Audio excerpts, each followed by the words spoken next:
পাগলা স্টাইলে পিটানি দেন সাব্বির রহমান। এ কেমন ইনিংস খেললেন সাব্বির রহমান। ঢাকা ক্যাপিটালসের একের পর এক হারের ম্যাচে পঞ্চম ম্যাচে দারুণ একটি ইনিংস খেললেন সাব্বির। এদিন ঢাকা ক্যাপিটালসের হয়ে গুনে গুনে 9টি ছক্কা হাঁকান hard hitter batsman Sabbir Rahman. Sabbir Rahman 33 বলে 82 রানের অপরাজিত একটি ইনিংস খেলেন, যেখানে তার এই ইনিংসের অবদানে 177 রান করে 5 উইকেটে ঢাকা ক্যাপিটাল 178 রানের টার্গেট দেয় চিটাগাং কিংসকে। সাব্বির রহমানের এই 82 রানের ইনিংসে ছিল 9টি ছক্কা এবং 4টি চার।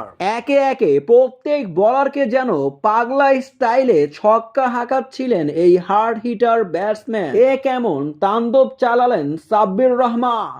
সাব্বির যেন তার চির চেনা রূপে ফিরে আসলেন, দেখালেন তার আগের রূপ পুরো বিশ্ববাসীকে।